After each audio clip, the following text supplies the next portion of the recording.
Hello everyone, welcome back to our channel. ಕೇವಲ ಎರಡೆರಡು ನಿಮಿಷದಲ್ಲಿ ಕ್ಲಾಸ್ 10th ಅಲ್ಲಿ ಬರುವಂಥ ಒಂದು ಫಿಕ್ಸ್ ಕ್ವಶನ್ನ ಈ ಒಂದು ವಿಡಿಯೋದಲ್ಲಿ ನೋಡೋಣ. ಸೇವ್ ಮಾಡ್ಕೊಂಡು ಇಟ್ಕೊಳ್ಳಿ, ಹಾಗೆ ಪ್ರಾಕ್ಟೀಸ್ ಮಾಡಿ. ಎಕ್ಸಾಮ್ಸಲ್ಲಿ ಈ ಕ್ವಶನ್ ನೋಡ್ತೀರಾ.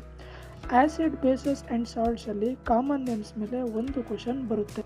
ಅವುಗಳನ್ನ ಒಂದೊಂದೇ ನೋಡ್ತಾ ಹೋಗೋಣ. ಇಲ್ಲಿ ನಾನು ಕಾಮನ್ ನೇಮ್ಸ್ನ ಬರೆದಿದ್ದೀನಿ, ಹಾಗೆ ಕೆಮಿಕಲ್ ಫಾರ್ಮುಲಾನ ಬರೆದಿದ್ದೀನಿ.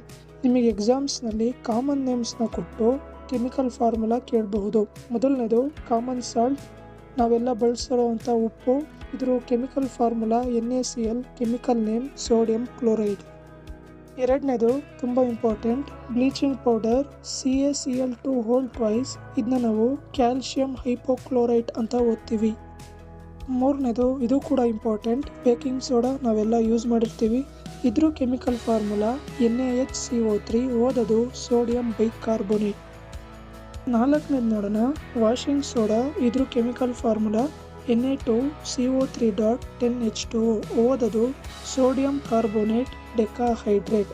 ನಿಮಗೆ ಬೇಕಿಂಗ್ ಮತ್ತು ವಾಷಿಂಗ್ ಸೋಡಾದಲ್ಲಿ ಏನಾದ್ರು ಕನ್ಫ್ಯೂಷನ್ ಆದರೆ, ವಾಷಿಂಗಿಗೆ ನಮಗೆ ನೀರು ಬೇಕು, ಸೊ ಇಲ್ಲಿ ಡೆಕಾಹೈಡ್ರೇಟ್ ಇರುತ್ತೆ. ಐದನೇದು ಪ್ಲಾಸ್ಟರ್ ಆಫ್ ಪ್ಯಾರಿಸ್ ಅಂದರೆ POP. ಇದ್ರ ಕೆಮಿಕಲ್ ಫಾರ್ಮುಲಾ CaSO4.12H2O, ಓದೋದು ಕ್ಯಾಲ್ಸಿಯಂ ಸಲ್ಫೇಟ್ ಹೆಮಿಹೈಡ್ರೇಟ್. ಜಿಪ್ಸಮ್. ಇದ್ರ ಕೆಮಿಕಲ್ ಫಾರ್ಮುಲಾ CaSO4.2H2O, ಓದೋದು ಕ್ಯಾಲ್ಸಿಯಂ ಸಲ್ಫೇಟ್ ಡೈಹೈಡ್ರೇಟ್.